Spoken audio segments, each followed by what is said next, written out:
Praise the lord.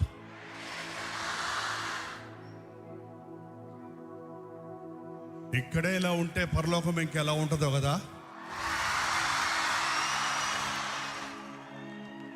ఇక్కడే మీకు ఆకలి లేకుండా ఉంటే పరలోకంలో ఆకలి ఎందుకు ఉంటుంది? బేబీ ఇలాంటి మీటింగు అంటే పొద్దు నుంచి సాయంత్రం దాకా భోజనాలు కూడా లెక్క చేయకుండా ఇంత ఆత్రుతగా జరిగే ఇలాంటి మీటింగ్స్ ప్రస్తుతం ఎక్కడ కనపడటం లేదు.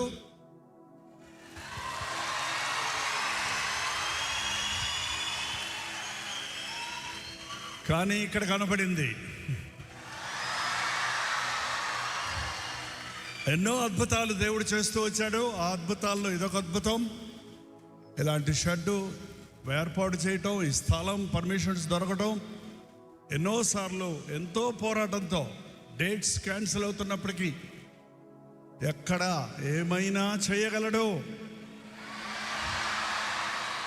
ఆయన చేసి చూపించిన దేవునికే సమస్తమైన ఘనత మహిమ చెల్లును గాక. దేవుడు తన కార్యం చేయాలంటే ఒక వ్యక్తి కావాలండి.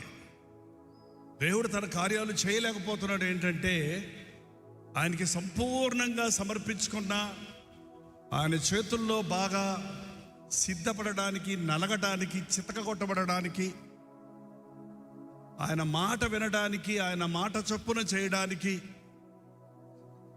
ఒక్కరు విధేయులైతే దేవుడు ఇన్ని గొప్ప కార్యాలు చేస్తాడన్నది మనం కళ్ళారా చూస్తున్నాం. రాజ్ ప్రకాష్ పాల్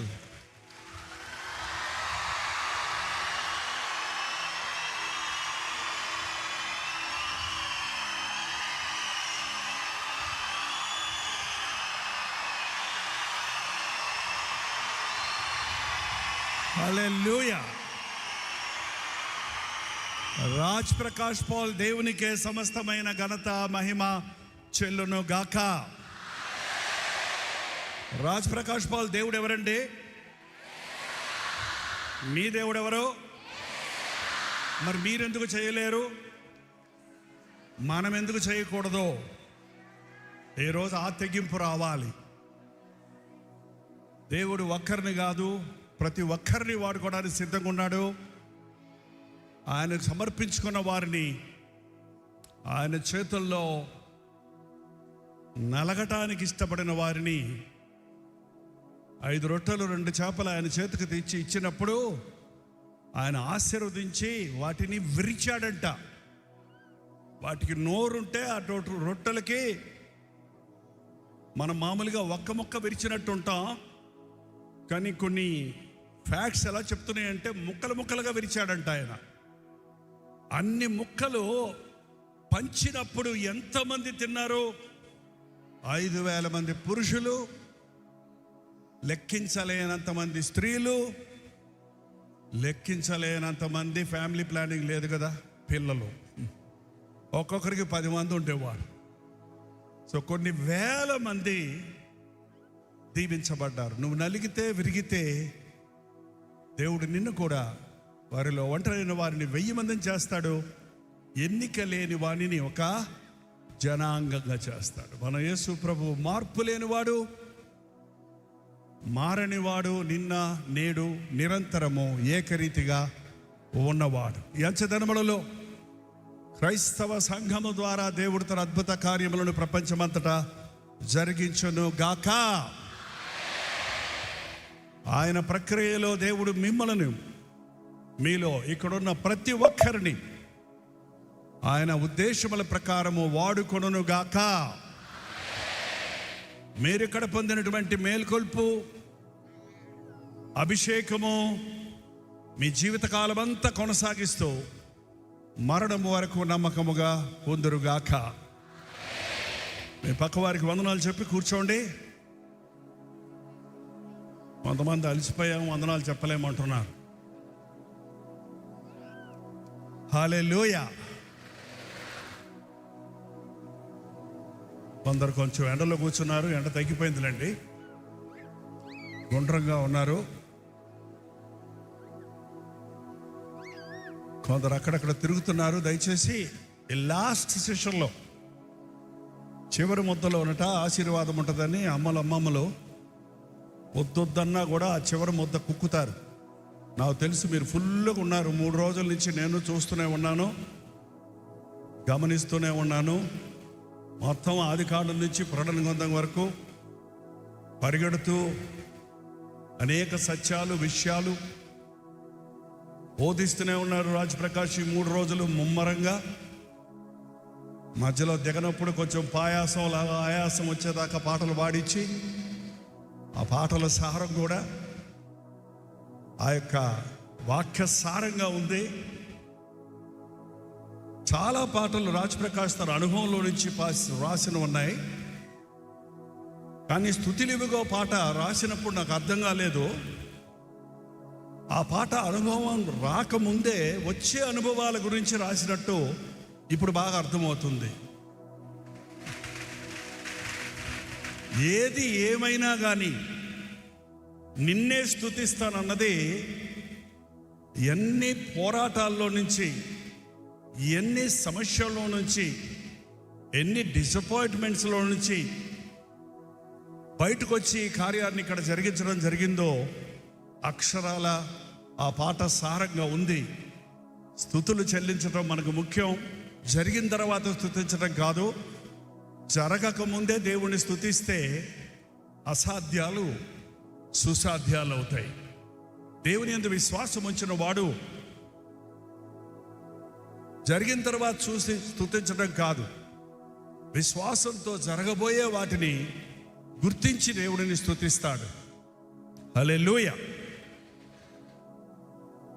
మీకు సారమంతా చెప్పబడింది, ఇంకేం చెప్పాలో నాకు అర్థం కావట్లేదు. ఎంతమంది మీలో మారు మనసు పొందారో ఒక్కసారి చేయి చూపిస్తారా? రిపెంట్. హల్లెలూయా. ఎప్పుడో మారు మనసు పొందామండి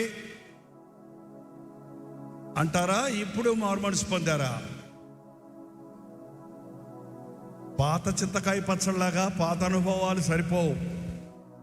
క్రైస్తవ జీవితం అనేది దినదినము నూతన పరచబడటం. దినదినము మనం దేవుని సన్నిధిలో రూపాంతర అనుభవాన్ని పొందటం. మారు మనసు అనేది ఒక క్షణంలో జరిగిపోతుంది. కానీ క్రీస్తు సారూప్యంలోనికి మారడానికి మన జీవితకాలం అంతా సరిపోదు. మన జీవితకాలం అంతా సరిపోదు. దేవుడితో నడుస్తూ ఉండగా ఆయన చిత్తాన్ని ఎరిగి, ఆయన ఉద్దేశాలను ఎరిగి, ఆయన ఆశించిన స్థాయిలో జీవిస్తూ ప్రతిరోజు దేవునితో సహవాసం కలిగి ఉండడం నిజమైన క్రైస్తవ జీవితం.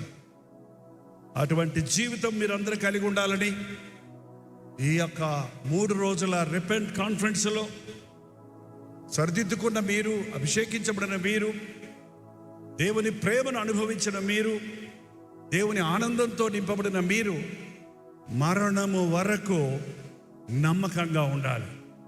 ఎంతవరకు చెప్పండి పక్కన ఉన్న వాళ్ళకి? ఎప్పటి వరకు? అంతం వరకు సహించిన వాడు రక్షించబడును. కాబట్టి భయముతో, వణుకుతో మన రక్షణను కొనసాగించుకోవాలి. దేవుని సన్నిధిలో ఎప్పటికప్పుడు మన ఆధ్యాత్మిక జీవితాన్ని సరిదిద్దుకుంటూ నడవాలి. నేను ఇక రిపెంటెన్స్ గురించి మీతో చెప్పదలుచుకోవడం లేదు, కానీ ఒక ప్రశ్న మిమ్మల్ని అడగాలని ఉంది. మీలో ఎంతమంది యవనస్తులో చేయి చూపించండి.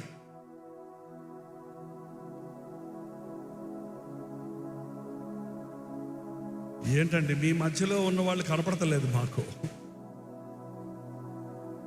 ఓకే, నేను యమన ప్రాయం దాటిపోయానన్న వాళ్ళు చేయి చూపించండి. అయ్యయ్యో, వెరీ గుడ్, చాలా సంతోషం. కాబట్టి మీకు విషయం చెప్పాలనుకుంటున్నా. యవ్వన కాలములో ప్రభువుని ఎరగటం అనేది గొప్ప భాగ్యం అండి.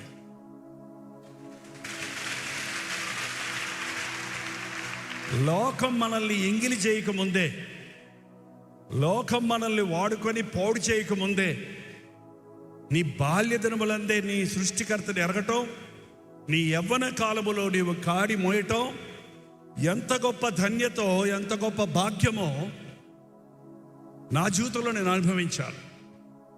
కానీ ఒకటి, యవనస్తులు తప్పక ఏంటి రాదా వాక్యం? అందుకని అప్పుడప్పుడు తప్పులు చేస్తుంటారా? వాళ్ళే సమర్థించుకుంటారు. తొట్టిల్లుదుడు అన్నారే కానీ పడిపోదురు అనలేదు. యవనస్తులు తొట్టిల్లటం అంటే ఇట్లా ఇట్లా ఇట్లా ఇట్లా ఇట్లా అంటే తొట్టిల్లాం అంతే. పర్లేదుగా, నేను నిలబడే ఉన్నా, ఇంకా తట్టుకుంటా. తొట్టిల్లుతారు అంటే కానీ పడి లేసేవాడు. మళ్ళీ నేను ప్రభు వాక్యం చెప్పింది కాదా, సోమవారం పడిపోతాను, శుక్రవారం లేస్తాను, రిపెంట్ కాన్ఫరెన్స్లో లేచి నిలబడి 3 నెలలు అయ్యాక పడిపోతానని సమర్థించుకోకండి.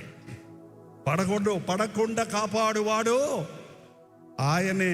పడిన తర్వాత లేపుతాడు, అది వేరే విషయం. పడకుండా కాపాడుతాడు ఆయన. యవ్వన బిడ్డలారా, మీరు రోజు చేయాల్సిన ప్రార్థన ఏంటంటే, పడకుండా కాపాడు ప్రభువా. ఈ మధ్య మా నాన్నగారి గురించి రాజ్ ప్రకాష్ అప్పుడప్పుడు చిన్న సాక్ష్యం చెప్తున్నాడు. మా నాన్నగారు యాక్చువల్గా మెడ్రాసులో ఇంజనీరింగ్ కాలేజీలో చదువుతున్నప్పుడు ఒక 19-20 సంవత్సరాల వయసులో రక్షించబడ్డారు. మారుమనసు పొందారు. మారుమనసు పొంది చాలామంది తన తోటి కాలేజ్ మేట్స్ని ప్రభు కొరకు ప్రభు దగ్గర నడిపించి రక్షణలో నడిపించారు. కానీ ఆయనకి ఎప్పుడైతే మెడ్రాసులో చదువు ముగించిన తర్వాత బళ్ళారిలో కర్ణాటకలో ఆయనకి జాబ్ వచ్చిందో ఒక ఇంజనీర్గా, అక్కడికి వెళ్ళిపోయిన తర్వాత ఆ రోజుల్లో ఎలాంటి చర్చెస్ లేవు, సోషల్ మీడియా లేదు, టీవీ మినిస్ట్రీలు లేవు, చర్చెస్ కూడా ఎక్కడో ఐసోలేటెడ్గా ఉండే, సరైన సహవాసం లేక, వాక్యం లేక, ప్రార్థించే సహవాసం లేక వారు పూర్తిగా ఆధ్యాత్మికంగా దినదినము దిగజారిపోయి పూర్తిగా తప్పిపోయారు. ఎంత పూర్తిగా అంటే అసలు నేను క్రైస్తవుడు అని చెప్పుకోవడానికి కూడా ఆయన తెగించలేదు. తన పాత కులమే చెప్పుకునేవాడు. అంతగా దేవుణ్ణి మర్చిపోయి తాగడానికి, చీట్ల పేకాడటానికి, క్లబ్బులకు వెళ్ళటానికి ఇష్టం వచ్చినట్టు లోకంలో జీవించాడు. 20 సంవత్సరాలు గతించిపోయింది ఆయన జీవితంలో. 20 సంవత్సరాలు దేవుడు గుర్తే రాలా. 20 సంవత్సరాల్లోగా మేము 8 మందిని పుట్టేశాం. అప్పటికి తన జీవితంలో పాపంలో ముదిరిపోయి ఇంకా సంతోషం దొరక్క చచ్చిపోదాం, ఆత్మహత్య చేసుకుందాం అన్నప్పుడు దేవుడు అద్భుతంగా ఒక్కసారి రక్షించబడిన వాళ్ళని దేవుడు వదిలిపెట్టాడండి. నువ్వు ఎంత దూరం వెళ్ళిపోయినా, ఎంత హీనస్థితికి దిగజారిపోయినా మరలా పట్టుకుంటాడు. అదే మనం చూసాం పొద్దున ఇవాళ ఆరాధనలో. తప్పిపోయిన దావీదును ప్రభు పట్టుకున్నాడు. పాడైపోయిన సంసోనును తిరిగి లేపి వాడుకున్నాడు. భక్తులు తప్పులు చేసినప్పుడు వారిని విడిచిపెట్టకుండా వారిని మళ్ళీ క్షమించాడు. ఒక్కసారి ఈ రోజు ఈ కాన్ఫరెన్స్లో ఉన్న మీరెవ్వరూ కూడా ఒకవేళ తప్పిపోయినా కూడా మిమ్మల్ని వదలడు. బట్ మధ్యలో ఉన్న వయసు వేస్ట్ అయిపోతుంది. 20 సంవత్సరాలు మా నాన్నగారి జీవితం వృధా అయిపోయింది. ఆయన ఏం చేయలేకపోయాడు దేవుడి కోసం. దేవునికి విరోధంగా వెళ్ళిపోయాడు. అయినా దేవుని కృప ఆయన్ని పట్టుకొని అద్భుతంగా రక్షించబడ్డాడు. అప్పటికి నాకు 18 ఏళ్ల వయసు. నాకు అసలు ప్రభు తెలియదు అప్పటికి. నేను ఇప్పటికీ అనుకుంటాను, మా నాన్నగారిని పట్టుకుంది నన్ను పట్టుకోవడానికి దేవుడు అని. నేను లోకంలోనికి, పాపంలోనికి పోయే సందర్భంలో ప్రభు నన్ను రక్షించుకోవటానికి. మా నాన్న ఒకటే కన్నీటితో చెప్తాడు, ఎప్పుడు కన్నీటితో ప్రార్థన చేసేవాడు. నా జీవితం అంతా వృధా చేసుకున్నాను రా, నా జీవితం అంతా వృధా చేసుకున్నాను. జైపాల్ నువ్వు వెళ్ళు, నేను చేయలేకపోయినా సేవ, నా సేవ, నీ సేవ నువ్వు చేయరా అని నన్ను దీవించి సేవకు అప్పచెప్పేశాడు నా 18 ఏట్ల. నేను చెప్పేది ఏంటంటే, మీరు అందరూ యవనస్తులే కదా, మీరు ఇలాంటి సాక్ష్యం చెప్పకూడదు. మీరు ఎలాంటి సాక్ష్యం చెప్పాలి? నేను నా 18వ ఏట ప్రభువు సమర్పించుకున్నా. ఇప్పుడు నాకు 73 సంవత్సరాలు దాటిపోయినాయి. అంటే 54 సంవత్సరాల నుంచి నేను వెనక్కి తిరగల. నేను లోకంలో ఎవరి దగ్గరకు పోయి చేతులు కట్టుకొని ఉద్యోగం చేయలా, ఎవరి దగ్గర చేతులు చాపి డబ్బులు అడగల, ఎవరికి నేను లొంగల. ఏ లోకానికి, శరీరీచలకి, లోకాశలకి, ఆస్తులకి, వీటికి లొంగల. నా యేసు వైపు చూస్తూ సాగా.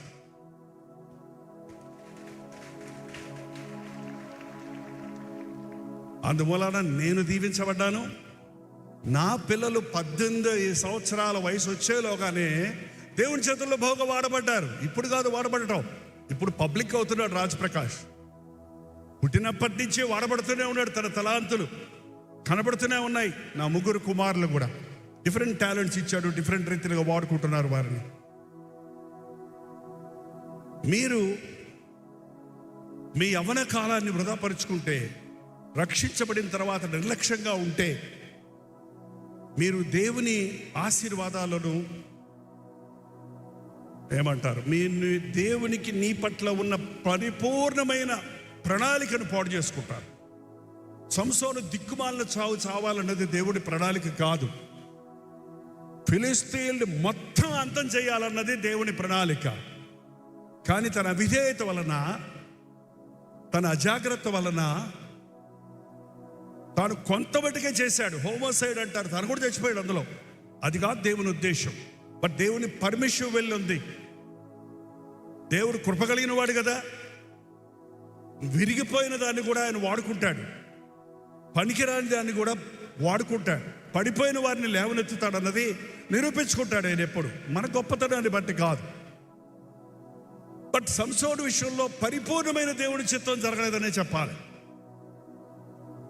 అలాగే ఎంతమంది భక్తులను చూసినా వారి ఫెయిల్యూర్స్ అనేవి వారి జీవితాలకు మరకలుగా, దావీదు విషయంలో తాను చేసిన తప్పు వలన, తెలిసి చేసిన తప్పు వలన 4 శాపాలు వచ్చాయి. దేవుని నామానికి సిగ్గొచ్చింది.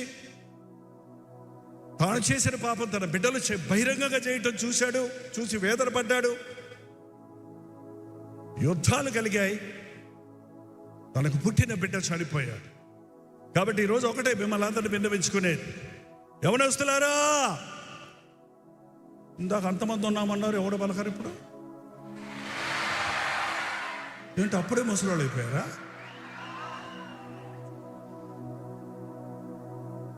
యవ్వనస్తులారా, మీరు బలవంతులు, మీరు దుష్టుని జయించి ఉన్నారు. దుష్టుడు ఒక్కరోజు కాదు, ఒక్క విధంగా కాదు, రకరకాలుగా మన మీద అటాక్ చేస్తుంటాడు. శత్రువుగా కాదు, మిత్రుడిగా కూడా వస్తాడు. హానికరుడిగా కాదు, మేలుకోరేవాడిగా వస్తాడు. లోక ఆకర్షణలు తెస్తాడు, శరీరీచలు రగులు కలుపుతాడు. వాడిని జయించాలి. లోకములో ఉన్నదంతా శరీరాశ, నేత్రాశ, జీవపు డంబం. ఈ 3 విధాలుగా యవనస్తులు వెంటబడతాడండి సైతాను. వాడిని జయించి అప్పుడు పాడాలి. ఏం పాట అది పాడారు ఇందాక? జై జై. ఎప్పుడు? రోజు నా జీవితంలో జయమే అనేది లేదు. నా పేరు ఎందుకు పెట్టారో నాకు తెలియదు, కానీ జయపాలని, నేను మారు మనసు పొందే వరకు నా బ్రతుకు అపజయపాలే. ఏం పాలు? అపజయాలే, ఫెయిల్యూర్సే. కానీ యేసు నా జీవితంలోకి వచ్చిన తర్వాత అన్ని రకాల సమస్యలు నాకు వచ్చాయి, అన్ని పోరాటాలు వచ్చాయి, అన్ని ఆకర్షణలు వచ్చాయి, అన్ని శోధనలు వచ్చాయి. కానీ నా ప్రభువు నా పక్షాన నిలిచి తల్లి గర్భములో తను కలిగి ఉన్న ప్రణాళికలను నెరవేర్చుకుంటున్నాడు. ఇంతటితో అయిపోలేదు నా బతుకు. మరణము వరకు నమ్మకంగా ఉండాలి.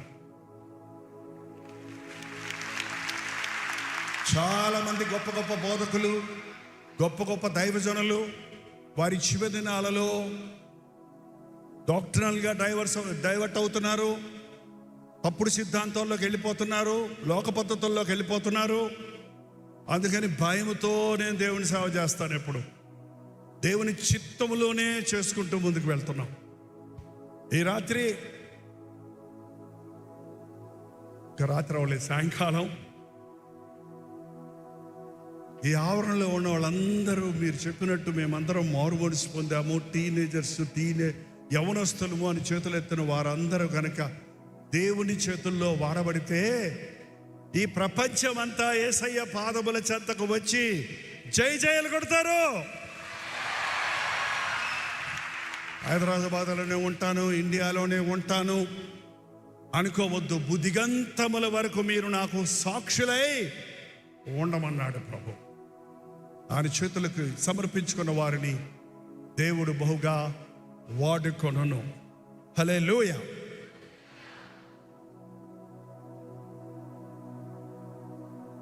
మన టైం నాకు టైం లిమిట్ చెప్పలేదు, but I know it is about 7 o'clock we have to close I think. కాబట్టి ఆ చివర ఉన్నవారండి, ఆ చివర ఉన్నవారు ఎవరన్నా, లేకపోతే ఈ మూల ఉన్నవారు కానీ, మీరు అక్కడి నుంచి ప్రశ్న వేసినా నాకు వినపడదేమో. కొన్ని మీలో ఇక్కడ ఉన్నవారు దగ్గరలో ఒక్క ప్రశ్న వేయండి, ఆ తర్వాత వాక్యంలోకి వెళ్ళిపోదాం.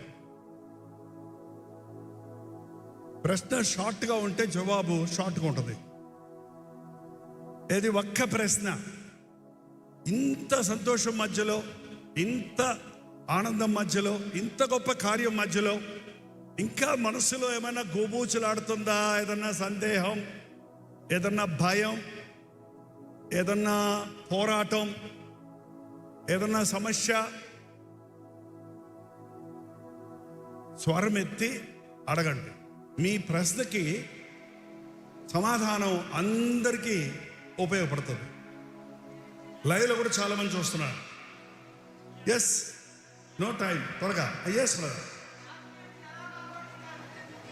ఆత్మీయతను ఎలా కాపాడుకోవాలి నువ్వు అడిగావా? ఓకే, అక్కడ ఎవరో చేయి చూపించారు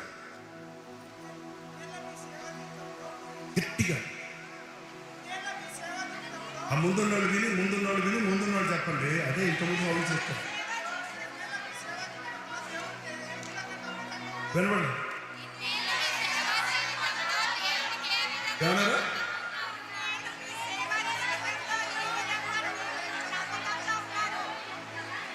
అలా ఎవరైనా అందించారు నాకు? వాళ్ళకి మైక్ ఇవ్వండి. ఒక్కరే అడగండి. Okay, very good. రెండు కూడా సమాధానం. నా సభలో ఎంతవరకు ఎలా నిలబడ్డారు, ఆత్మీయతను కాపాడుకోవటం ఎలా ఉంది, అట్లనే ఉంది ఆన్సర్, జవాబు. ఎవరైనా నిలబడతారు దేవుడు కదా. ఓకే, అదే నా వాక్య భాగం కూడా నేను కోరుకున్న వాళ్ళ బోధిస్తానికి దేవుడిచ్చిన సందేశం. పొద్దు నుంచి సాయం చాలా సందేశాలు నేను ధ్యానిస్తూ ఉన్నాను. చాలా విషయాలు చెప్పాలనుకున్నాను, కానీ అన్నీ రాజకీయ ప్రకాష్ కవర్ చేశారు. ఇక నేను చెప్పేది ఏం మిగల్లా. సో మిగిలింది ఒకటే, ఇదే.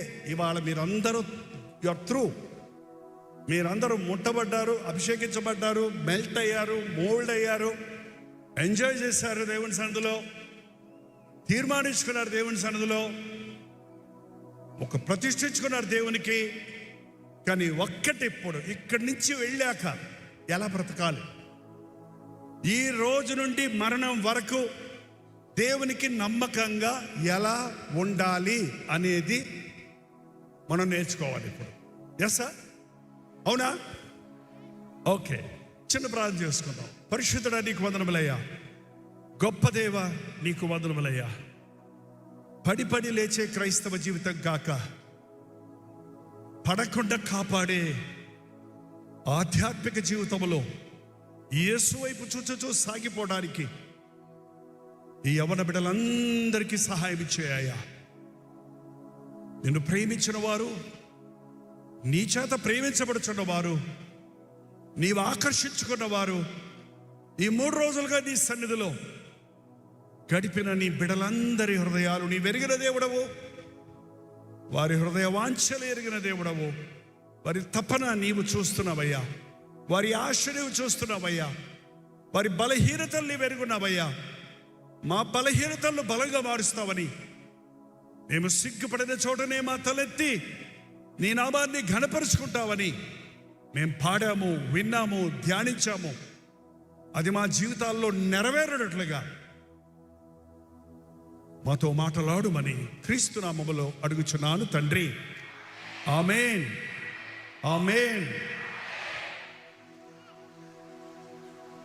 ఇందాక బైబిళ్ళు చూపించమంటే చాలా బైబిళ్ళు దగదగలాడాయి మీ చేతుల్లో. మరొకసారి చూపిస్తారా?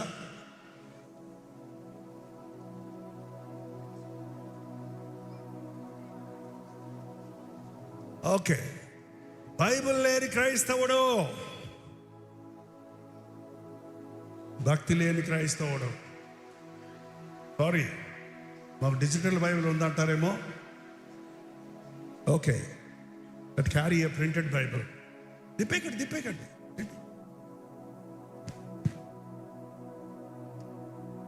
బైబిల్ లేని క్రైస్తవుడు, భక్తి లేని క్రైస్తవుడు,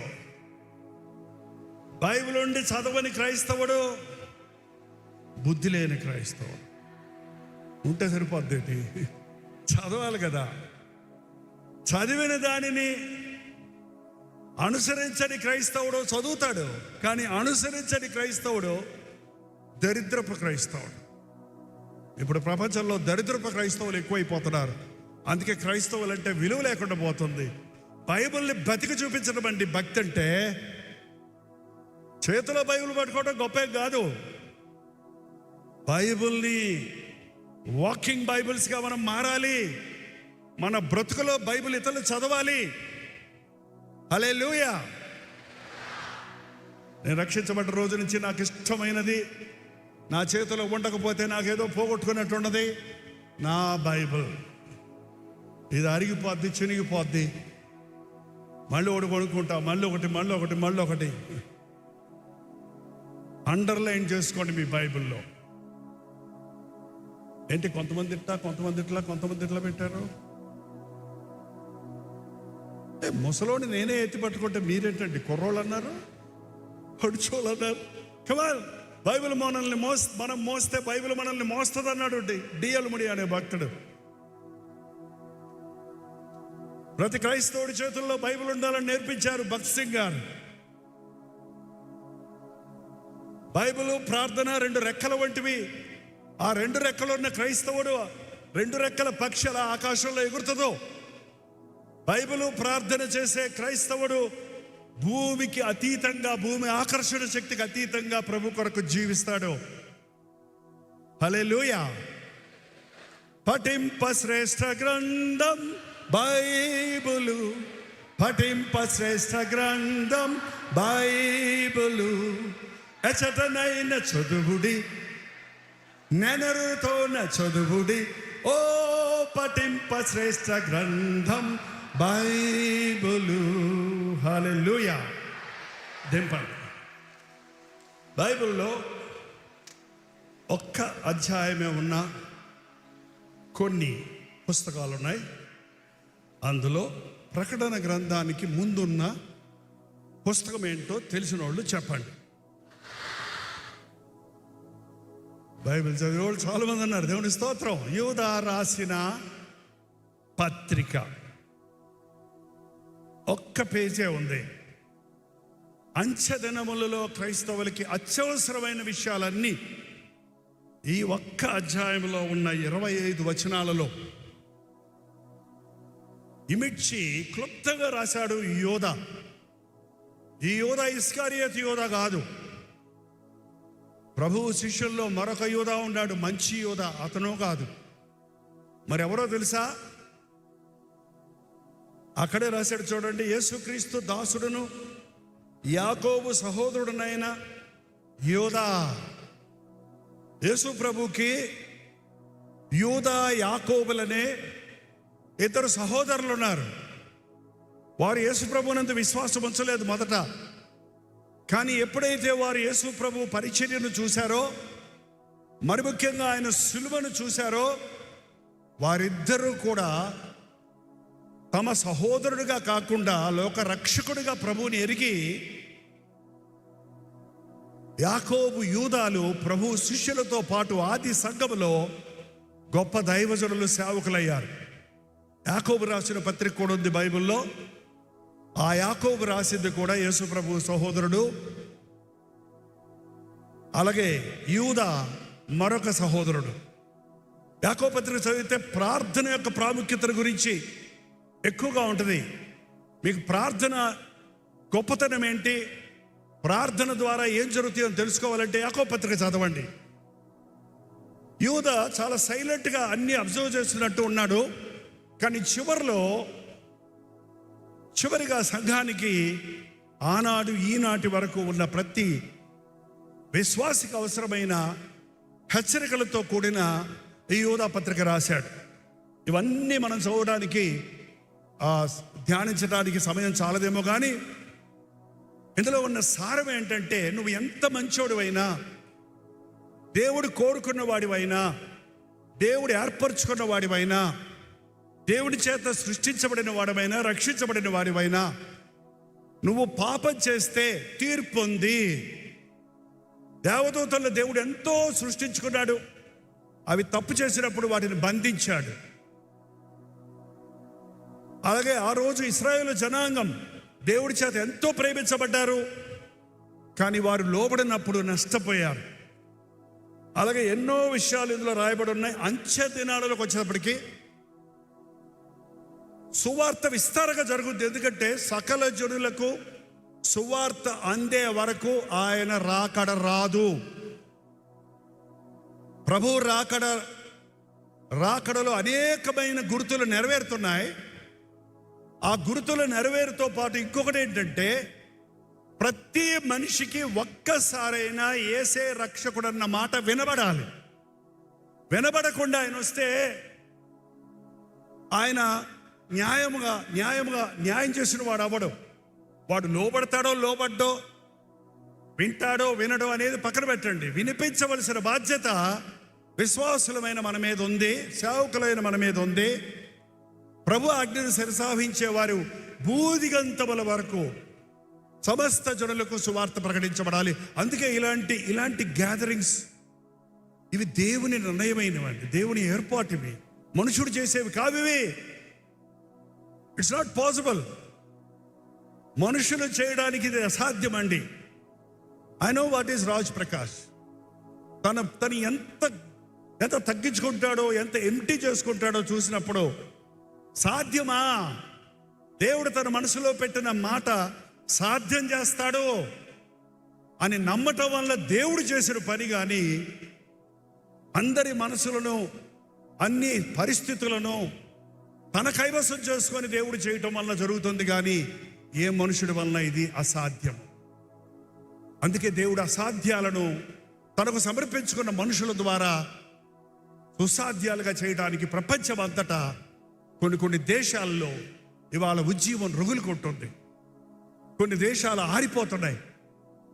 సువార్త ఆరిపోయిన స్థలాలలో కూడా దేవుని ఆత్మకార్యాలు జరగటం అనేది చూస్తున్నాం. దేవుడు యథార్థవంతుల్ని కనుగొనుట కొరకు లోకమందంతటా ఆయన కనుదృష్టి సంచారం చేస్తుంది. ఈ ఆవరణలో మీ అందరి ముఖాలు కూడా మాకు కనపడటం లేదు, కానీ దేవుని కనుదృష్టి మిమ్మల్ని అందరినీ స్కాన్ చేసుకుంటూ వస్తున్నాడు. మీ ముఖాలే కాదు, మీ హృదయాలు కూడా. ఎవరి హృదయంలో ఆశ ఉందో, అయ్యా వాడుకోనైనా, అయ్యా నేను పనికొస్తాను, నీ కొరకు నేనేమన్నా చేయగలనా, నన్ను నీ బిడ్డగా చేసుకో, నీ సేవకుడిగా చేసుకో, నీ తలపులు నా పట్ల నెరవేర్చుకో అని ఎవరైనా మూలుగుతుంటే మీ మూలుగులు కూడా వినే దేవుడు ఈరోజు మిమ్మల్ని అభిషేకిస్తాడు, నిర్ణయిస్తాడు.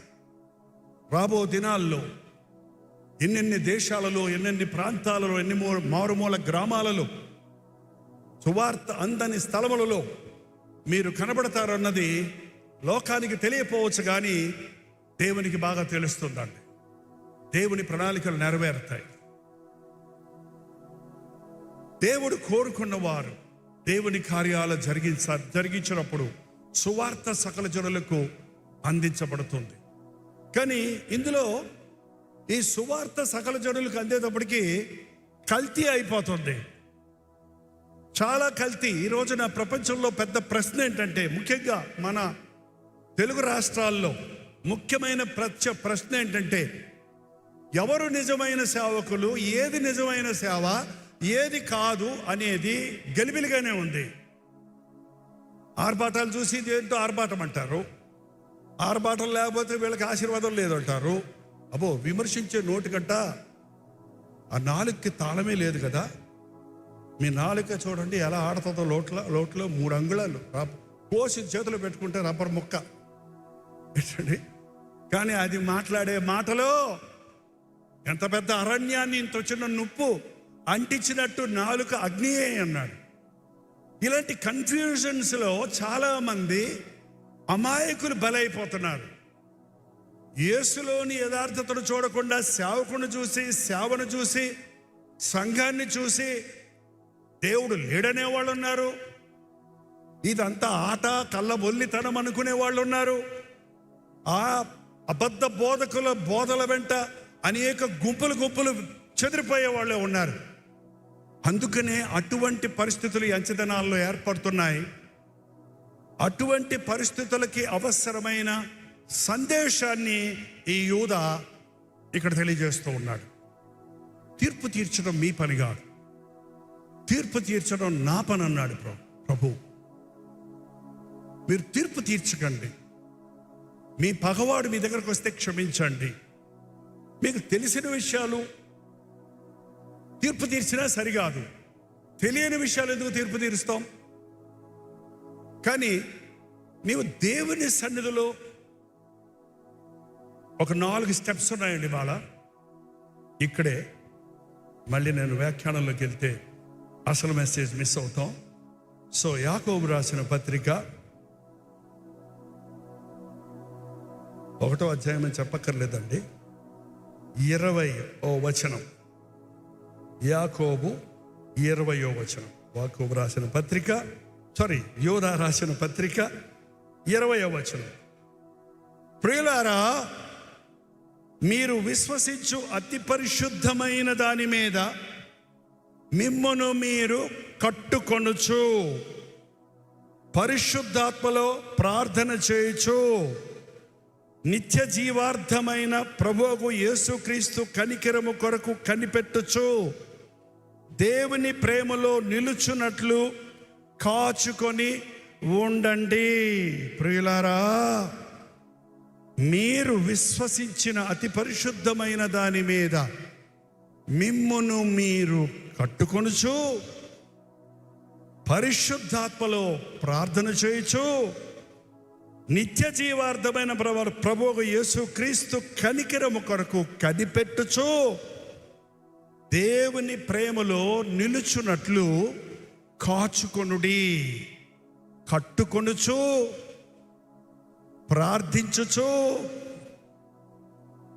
ఏంటండి? మొదటిది కట్టుకో నీ విశ్వాసాన్ని, రెండవది ప్రార్థన చేయుచు, కంటిన్యూస్ కదండి. నిత్య జీవార్థమైన ప్రభు కొరకు కనిపెట్టుచు, కాచుకో. 4 మాటలు చెప్పండి. కట్టుకొనుచు ఏంటో, ప్రార్థన చేయొచ్చు, కనిపెట్టుచు, కాచుకొనుడి. ఆకలిస్తుందండి, కొంచెం గట్టిగా చెప్పండి. కట్టుకొనుచు, ప్రార్థన చేయొచ్చు, కనిపెట్టుచు, కాచుకోనండి. ఎన్ని సంవత్సరాలు మీ భక్తిని ఎలా కాపాడుకున్నారంటే ఇలాగే కట్టుకుంటూ, ప్రార్థిస్తూ, కనిపెడుతూ కాచుకుంటున్నాను నా భక్తిని.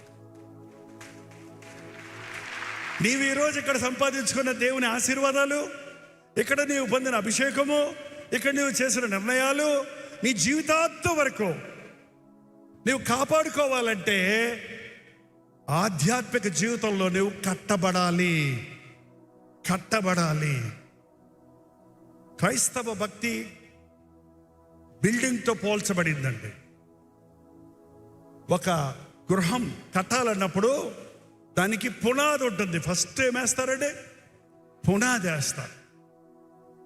క్రైస్తవ జీవితం కట్టబడటానికి ముఖ్యమైనది పునాది ఏంటంటే మారు మనస్సు. నువ్వు ఎంత లోతుగా పశ్చాత్తాపడితే అంత ఎత్తుగా దేవుని చేత వాడబడతావు. పునాది ఎంత లోతుగా ఎంత గట్టిగా వేయబడితే అంత ఎత్తుకి అంత అందమైన కట్టడంగా అది కట్టబడుతుంది. ఇవాళ చాలామంది మారు మనసులో లోతు లేదు. లోతుగా తవ్వి నా మాట చొప్పున కట్టువాడు తుఫాను వచ్చినా వరదలు వచ్చినా ఆ ఇల్లు పడదు. లోతు హృదయాంతరేంద్రియాలలోని లోతైన పశ్చాత్తాపం రావాలి. పై ఏడుపు కాదు, పై పాపాలు ఒప్పుకోవటం కాదు, నిన్న మొన్న చేసిన తప్పులు ఒప్పుకోవటం కాదు. ఆనాడు నెహెమ్యా ప్రార్థన చేసినప్పుడు కూర్చుండి ఏడ్చి తన పాపములను తన పితరుల పాపములను ఒప్పుకొని ఏడ్చాడట. చూసారండి, మన పాపాలే కాదు, మన వెనకాల పడతాయంట. ఏం పాపాలు? పితరుల పాపాలు. జీన్స్ అంటారు, చూసారా ఎట్ట కనిపెడుతున్నారు? నీ రక్త పరీక్ష చేస్తే ఆ జీన్స్ను బట్టి నీకు మీ పితరుల ద్వారా సంక్రమించిన వ్యాధులు, స్వభావాలు, గుణగణాలు తెలిసిపోతున్నాయండి. శాపాలు, ఆశీర్వాదాలు, వాటిని కూడా మన పితరులు ప్రభువుని ఎరగలేదు. వారి పాపముల కొరకు పశ్చాత్తాపడలేదు. కాబట్టి వారి పాపాల కొరకు కూడా మనమే పశ్చాత్తాపడాలి.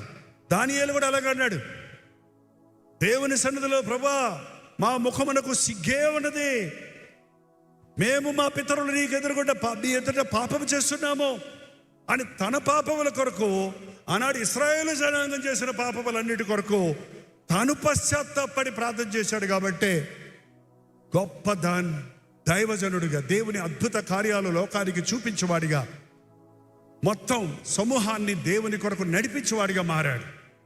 సింహాల నోళ్లు మోయించగలిగాడు. మీ మారు మనసు లోతుగా ఉండాలండి. చేతులెత్తే మారు మనసు ఉంది, సంతకం పెట్టే మారు మనసు ఉంది, నీళ్ళలో ముంచే మారు మనసు ఉంది, ఉద్రేకంతో ఎగిరి గంతులేసే మారు మనసులు ఉన్నాయి. కానీ లోతుగా రిపెంట్, టర్న్ బ్యాక్. దానికి ఇంకో మీనింగ్ ఏముందంటే, నీ వెళ్ళే మార్గంలో నుంచి, నీ దుష్ట మార్గంలో నుండి, పాప మార్గంలో నుండి, లోక మార్గంలో నుండి తిరుగు. వెనకటిని వాటిని మరిచి ముందున్న వాటికి తిరగాలి. మీ రహస్య పాపాలు దేవుని సన్నిధిలో కుమ్మరించాలి. ఆయన ముఖ కాంతిలో కనబడతాయి. పాస్టర్ గారు కనబడవు. మీ అమ్మ నాన్నకు కూడా తెలియదు మీ గుండెల్లో ఉన్న శోధనలు ఏంటో, పోరాటాలు ఏంటో, పాపాలు ఏంటో, నీ బతికేటో తెలియదు ఎవరికి. కానీ దేవునికి బాగా తెలుసు. మన పాపములను మనము ఒప్పుకొనిన ఎడల ఆయన నమ్మదగిన వాడు, నీతిమంతుడు కనుక మన సకల దుర్నీతి నుండి మనల్ని పవిత్రులుగా చేస్తాడు. ప్రతి పాపం, ఒప్పుకున్న పాపం కడగబడుతుంది, కప్పుకున్న పాపం న్యాయ తీర్పుకు సాగుతుందండి. కొందరి పాపాలు వాళ్ళు ముందెళ్తున్నాయంట, కొందరి పాపాలు వాళ్ళు వెనకాల వస్తున్నాయంట. కొందరి పాపులు అందరికీ తెలుసు, వాళ్ళు చేసే దురభ్యాసాలు, దుష్ట కార్యాలను బట్టి వాళ్ళు తప్పు చేస్తారని పాపం అంటాం. కానీ కొందరు పాపాలు రహస్యంగా చేసే పాపాలు వెనక ఉంటాయి. నీ ప్రతి పాపము నుండి యేసుక్రీస్తు రక్తము ప్రతి పాపము నుండి మనలను పవిత్రులుగా చేయును. ప్రతి పాపం అన్న విషయంలో గతంలో చేసినవి, ఇప్పుడు చేస్తున్నవి, మన పితరుల వల్ల వచ్చినవి, మన యొక్క శోధన సమయాలలో లొంగినవి, ప్రతి పాపము గురించి తెలిసి చేసినవి, తెలియక చేసినవి, ప్రతి పాప కూడా కడిగేస్తుంది యేసుక్రీస్తు రక్తం. ఆయన రక్తంలో కడగబడిన వాడు హిమము వలె తెల్లగుంటాడు, మచ్చడదు, మరకుండదు, ముడతుండదు. సంఘాన్ని దేవుడు అలా చేయాలనే తన ప్రశస్తమైన రక్తాన్ని చిందించాడు. నిజ క్రైస్తవుడి జీవితంలో మచ్చలు ఉండకూడదు. వేలెట్టి చూపించడానికి మనుషులకి చోటు ఉండకూడదు. వాళ్ళు వ్యంగ్యంగా చేస్తే, వాళ్ళు క్రిటిసిజం చేస్తే అది వేరే విషయం. కానీ నీ దృష్టిలో దోషారోపణ చేసే, నీ మనస్సాక్షి దోషారోపణ చేసే పాపం దాయొద్దు. ఒకటి ఇన్ఫ్లుయెన్స్ పెరిగే కొద్దీ ఇంటిగ్రిటీ పెరగాలండి. ఇంటిగ్రిటీ పెరగాలి. అందరి మధ్య మనం ప్రముఖం అవుతున్నప్పుడు అయ్యగారు చాలా గొప్పోళ్ళే, ఆయన పాపం చేయడలే, తప్పు చేయడలే, ఆయన చాలా పరిశుద్ధుళ్ళే అనుకుంటారు. దానికి తగినట్టుగా ఆ వ్యక్తి బతకాలి. మనుషుడు నా పై రూపాన్ని చూస్తున్నాడు, దేవుడు నా అంతరంగాన్ని చూస్తున్నాడు. దేవుని సన్నిధిలో ఎప్పుడైతే యథార్థంగా ఉంటామో, యథార్థంగా ఉంటామంటే పాపం లేకుండా ఉంటామని అర్థం కాదండి. ఎవడు లేడు పాపం లేనివాడు. కానీ ఉన్నది ఉన్నట్టుగా ఉంటామో, వేషధారణ లేకుండా ఉంటామో, వారిని దేవుడు ప్రేమిస్తాడండి. వేషధారులు దేవుడు అసహించుకుంటాడు. కాబట్టి లోతుగా మారు మనసు పొందినప్పుడు కట్టడం మొదలు పెడుతుంది. ఇప్పుడు రేపు వర్షిప్ కాన్ఫరెన్స్ అయిపోతుంది. రేపటికి ఈ రిపెంట్ కాన్ఫరెన్స్ అయిపోయింది. రేపటి నుంచి ఎలాగ మన బ్రతుకు, రేపుడు ఇలాంటి మీటింగ్ ఉండదు, ఇలాంటి పాటలు ఉండవు, ఇలాంటి వాక్యాలు ఉండవు, ఇలాంటి ప్రార్థన సమయాలు ఉండవు. మీరు కొంతమంది మీ ఇళ్ళకి వెళ్తారు, కొంతమంది మీరు హాస్టల్స్కి వెళ్తారు, మీరు వేరే ఊర్లకు వెళ్ళిపోతారు, వేరే స్థలాలకు వెళ్ళిపోతారు. సో ఎలా మీరు కట్టుకుంటారు భక్తిని కట్టుకోవటానికి ప్రార్థన చేయడానికి, భక్తిని కట్టుకోవాలన్నప్పుడు, ఒక ఇల్లు కట్టాలన్నప్పుడు ఒక ఇటుక మీద ఇటుక పెట్టాలి. ఒక ఇటుక పెట్టి కట్టేశారంటే అయిపోయిందా? ఇంకో ఇటుక పెట్టాలి.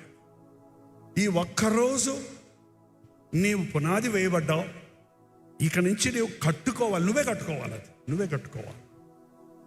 నీ విశ్వాసమును వృద్ధి చేసుకోవడానికి నువ్వు దేవుని వాక్యం అనే ఇటుక, దేవుని వాక్యం మనం అనుకుంటాం బైబిల్ చదివేశామని. బైబిల్ ఒక 67 గంటలు కంటిన్యూస్ కూర్చుంటే చదివి ముగించేయచ్చారు. రోజు ఒక 15 నిమిషాలు చదివినా కూడా ఒక 2 సంవత్సరాల్లో లేక 3 సంవత్సరాల్లో బైబిల్ చదివి ముగించేయచ్చు. కానీ ఒకటి బతుకులో నేను 54 సంవత్సరాల నుంచి బైబిల్ చదువుతున్నా, చదివేశాను బైబిల్ అంటానికి లేదు నాకు. ఇంకా ఇందులో నుంచి ఇంకా వస్తున్నాయి గొప్ప గొప్ప సత్యాలు. నా విశ్వాసాన్ని కట్టుకుంటున్నా, నా భక్తిని కట్టుకుంటున్నా, దేవుని ప్రణాళికలో, దేవుని చిత్తములో అడుగులు ముందుకు వేస్తానికి ప్రయత్నిస్తున్నా. అందుకని నేను చెప్పేది ఒక విషయం, సింపుల్గా చెప్పాలంటే రోజు మీ బైబిల్ చదవాలి. చదువుతామన్న వాళ్ళు అల్లే చెప్పండి. ఎవరు అబద్ధికులు అవ్వకుందరు గాక. మరి దేవుని సందులో చదువుతామని చెప్పి రేపు చదవకపోతే ఏమైనట్టు? మీరు ఎవరితో అబద్ధం ఆడారు?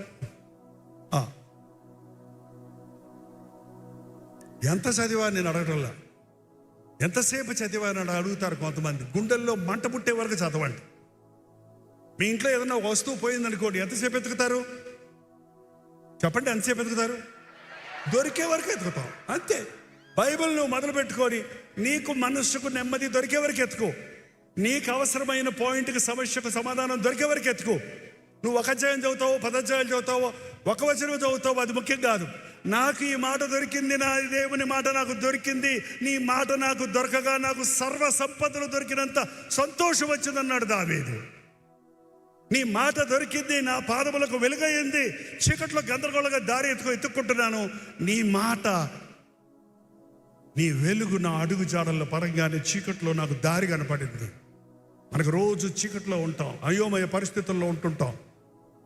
వెతుకు దేవుని వాక్యం, దేవుని చిత్తం, దేవుని ప్రణాళిక, దేవుని ఏర్పాటు. రోజు బైబిల్ చదవండి, క్రమముగా చదవండి. అక్కడ కొంచెం ఇక్కడ కొంచెం చదవద్దు, వరుస పెట్టి చదవండి. దేవుడు ఆధ్యాత్మికంగా విశ్వాసాభివృద్ధి కలుగుతుంది. వాక్యం చదవటం చాలా ప్రాముఖ్యమైంది. మీరు బిల్డింగ్ చూసినప్పుడు, ఇటుకలతో ఇల్లు కడుతున్నప్పుడు ఎక్కడైనా ఒక్క ఇటుకను లైన్గా పెట్టి కట్టడం మీరు చూసారా? ఏంటండి, ఎప్పుడు బిల్డింగ్ కన్స్ట్రక్షన్ బోర్డు జరుగుతున్నాయి కదా ఇక్కడ. చూడండి, మన హైదరాబాద్ నిండా కన్స్ట్రక్షన్సే. ఎట్లా ఉంటాయండి? ఒక లైన్ పెడితే దాని మీద పెట్టడు, దీనికి సగం దానికి సగం వచ్చేటట్టు జాయింట్ అయ్యేటట్టు ఇంకొక లైను. ఒక్కిటికి కాదు, చాలా ఇటుకలు పెడతారు. మీరు ఆ తాపి మేస్త్రి కానీ గమనిస్తే అక్కడ పట్టకపోతే ఒకదాన్ని ఉన్నదాన్ని తీయడం, పెట్టేదాన్ని కొంచెం ఏంటంటారు పగలగొట్టి దాంట్లో అడ్జస్ట్ చేసి పెడతాడు. చూసారండి? ఇప్పుడు ఈ వర్షిప్ కాన్ఫరెన్స్లో ఎన్ని ఇటుకలో, మీరందరూ ఇటుకలే. ఎట్లా కూర్చున్నారు చూడండి. ఒకటే, డబుల్ లేయర్ లేదు. వచ్చేసారి నాకు వర్షిప్ కాన్ఫరెన్స్ వస్తుంది వాటికి రిపెంట్ కాన్ఫరెన్స్లో. ఈసారి వర్షిప్ కాన్ఫరెన్స్ వస్తే డబుల్ ఫ్లోర్ పెడతారేమో, నాకు తెలియదు. ఇట్లా పట్టదు కదా, ఈ ఎల్బీ స్టేడియం కూడా పట్టదు మనకి. సో మేబీ మీ నెత్తి మీద కూడా ఆట కూర్చున్న తట్టు చేశారు అనుకోండి, ఇంకా బలి గమ్మత్తుగా ఉంటుంది అప్పుడు కదా. ఎలా పేర్చారో చూడండి, చూడ ముచ్చటగా ఉన్నారు. ఇలాగే ఒకే లైన్లో కూర్చున్నారు అనుకోండి, క్యూలో కిరసనాల కోసం నిలబడ్డట్టు. ఇప్పుడు ఎవరు కిరసనాలు వాడతలేదు, గ్యాస్ సిలిండర్ కోసం నిలబడ్డట్టు. అమర్చబడ్డాం. సంఘాన్ని దేవుడు అమర్చాడు. నేను నా ఇంట్లో బైబిల్ చదువుకుంటా అంటే కుదరదు. నువ్వు తోటి విశ్వాసులతో మందిరానికి వెళ్ళి దేవుని ప్రభువును ప్రేమించు వారితో కూడా నువ్వు సహవాసం చేయాలి, ప్రార్థన చేయాలి. నీ యవ్వనేచ్ఛలను విడిచి పారిపోమో. ప్రభువు పవిత్ర హృదయముతో ప్రభువుకు ప్రార్థన చేయు వారితో కూడా నీతిని, ప్రేమను, సమాధానమును, విశ్వాసమును వెంటాడు. It's not 1 day's work or 3 days ministry. Every day, ప్రతిరోజు నీ భక్తిని కాచుకోవాలి, ప్రతిరోజు నీ భక్తిని కట్టుకోవాలి, దినాభివృద్ధి పొందాలి. దేవుడి ప్రణాళిక ఎప్పుడు కూడా అక్కడెక్కించడం. అక్కడికి ఎక్కాలంటే స్టెప్ బై స్టెప్. ఒక మేడ మీదకి ఎక్కాలంటే ఇప్పుడు లిఫ్ట్ ఉంది అనుకోండి, కానీ స్టెప్స్ ఉన్నప్పుడు ఒక స్టెప్ ఎక్కాకే 2వ స్టెప్ మీద అడుగు పెట్టాలి. ఒకేసారి 10వ స్టెప్ మీద పడ్డావంటే తల్ల కిందలు పడతాం. చెయ్యి కాలు పెట్టావంటే. భక్తిలో కూడా అంతేనండి. ఒక్క రోజులో నువ్వు మారుమనసు పొందేసి 2వ రోజే నేను కూడా వర్షిప్ లీడర్ని అయిపోతాను, నేను కూడా యూట్యూబ్ ఛానల్ ఓపెన్ చేసేస్తాను, నేను కూడా పెద్ద పాస్టర్ని అయిపోతాను, నేను కూడా ఎవరో ఒకరిని ఇమిటేట్ చేసి ఆ రీతిగా నేను సేవ చేస్తాను అనుకొని చాలామంది లేస్తున్నారు. చుచ్చుబుడ్డ అంటారు చూడండి, దీపావళికి వస్తుంది, బలి బలి బలి బలి బలి అంటూ ఆరిపేస్తుంది. అంతే, అయిపోద్ది. కాసేపట్లో ఏముండదు అక్కడ, బూడిది తప్ప. ఉద్రేకంతో చేసే సేవలు ఎక్కువైపోతున్నాయి. అంటే ఇమిటేషన్, ఇతరులను చూసి చేయాలనుకునేవారు. దేవుని పిలుపుందా? నీకు సిద్ధపాటు ఉందా? కిందికి వేరు తన్ని పైకి ఫలించాలి. పైకి పెద్ద చెట్టు అయిపోయింది, వేరు కిందకి వెళ్ళలేదనుకో, ఏమవుద్దా? చెట్టు తల్ల కిందకి పడిపోద్ది. ముందు నీ అంతరంగంలో నువ్వు శుద్ధుడు అవ్వాలి, నీ విశ్వాసము నువ్వు కాపాడుకోవాలి, నీ భక్తిని నువ్వు కాపాడుకోవాలి, నీ యథార్థతను నువ్వు కట్టుకోవాలి. సంఘములో పరిచారకుడిగా, సంఘములో విశ్వాసిగా, సంఘములో ప్రార్థించే వారితో కలిసి ప్రార్థిస్తూ పరిచర్యలో పాలుపంపులు పొందినప్పుడు నువ్వు స్థిరంగా ఉంటావు. నా జీవితంలో గొప్ప భాగ్యం ఏంటంటే, నా 18వ ఏట నుండి 30 సంవత్సరాల వయసు వచ్చే వరకు దేవుని బిడ్డల చేతి కింద అణిగి ఉండడానికి, దేవుని మందిరంలో ఉండడానికి, దేవుని మందిరంలో కేవలం పరిచర్య చేయడానికి, దేవుని మందిరంలో కుర్చీలు వేయటం, మందిరం తొడవటం, చెట్లకు నీళ్లు పోయటం, వాక్యం నేర్చుకోవటం, ప్రార్థన చేసుకోవటం, ఆరాధనలో పాల్గొనటం, పాటలు పాడటం, వీధుల్లోకి వెళ్ళి సువార్త చెప్పటం, సైమల్టేనియస్గా అది ఇది వెళ్ళినప్పుడు నా భక్తిలో నేను అనేక పాఠాలు నేర్చుకున్నా. బైబిల్లో చదివే వాక్యాల ద్వారా ఉన్న అనుభవాలను మనుషుల జీవితాలలో అనుభవాలుగా నేర్చుకున్నా. అది లేకుండా ప్రసంగం చేసేవాడు ఆకాశంలో ఎగురుతాడు. ఒక మనిషి కష్టాన్ని ఎరగకుండా అతని కష్టానికి సొల్యూషన్ చెప్పేవాడు సరిగా చెప్పలేడండి. అదే కష్టంలో నుంచి వెళ్ళిన వాడు అర్థవంతంగా, ప్రేమగా, ఓర్పుతో వారికి సరైన సొల్యూషన్, సరైన జవాబు చెప్పగలుగుతాడు. అందుకే దేవుడు సిద్ధపరచుకుంటాడు. డైరెక్ట్గా ఫరో రాజకుమార్తెగా ఉన్న మోషే నేను దేవుడి సేవ చేస్తానని వెంటనే ఇశ్రాయేలుకు నాయకుడిగా చేశాడు అనుకోండి, ఏమై ఉంటుందంటారు ఒకసారి ఊహించండి.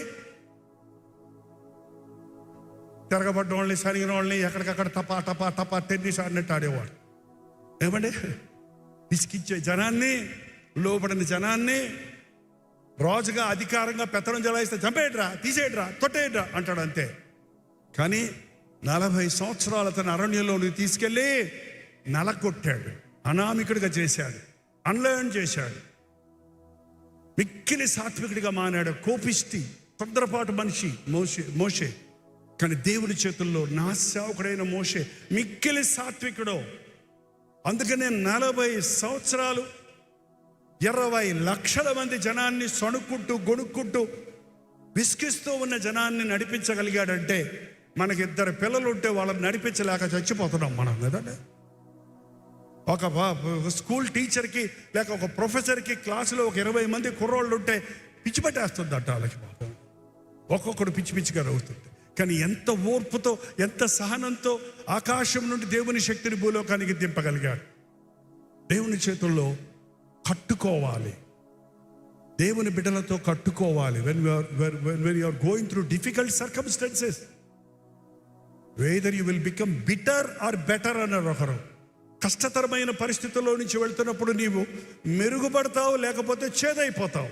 చాలామంది అక్కడ చేదైపోయి విరిగిపోతున్నారు, ఇంకొద్దు నాకు ఇదని.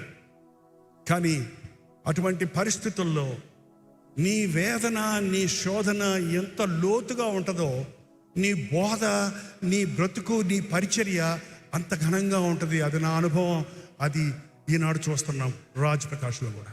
మీకు తెలియదు ఆయన సోదరులు, మీకు పోరాటాలు ఎవరికి తెలియదు. దైవజనుడు వెనకాల, కోటు వెనకాల ఉన్న బాధ ఏం తెలుసు? కోటు మాత్రం కనపడదు, అంతే కదా కదండి. మేము బహిరంగంగా కనపడతాం అంతే. వెనకాల ఉన్న గుండెల్లో ఉన్న వేదన, గుండెల్లో ఉన్న పోరాటం, గుండెల్లో ఉన్న ఆతృత, బ్రతుకులో ఉన్న పోరాటాలు. ఏం ఊరుకుంటాడా సాతాను? ఒక వ్యక్తిని వాంట్స్ పుల్ హిమ్ డౌన్, వెనక్కి లాగడానికి ప్రయత్నించేవాడు అపవాది, ముందుకు తోయడానికి ఆశపడేవాడు పరిశుద్ధాత్ముడు. ఎవరికి లోబడతావో దాని ప్రకారంగా నీ బ్రతుకుంటుంది. కట్టుకో. దేవుని బిడ్డలతో మందిరాలకు వెళ్ళి తోటి విశ్వాసులతో కలిసి అనుభవాలు పంచుకో, ప్రార్థనలో ఎదుగు. ఒక క్రైస్తవుడికి ప్రార్థన చాలా అవసరమైంది. రెండో పాయింట్ అక్కడ ఉంది, విశ్వాసములో నువ్వు కట్టుకోవాలి. రెండోది, పరిశుద్ధాత్మలో ప్రార్థన చేయొచ్చు. ప్రార్థన చేయొచ్చు, ప్రార్థన చేయొచ్చు. చేయొచ్చు అని ఉందండి, ప్రార్థన చేసి అని లేదు. ప్రార్థనకు ఫుల్ స్టాప్ లేదు.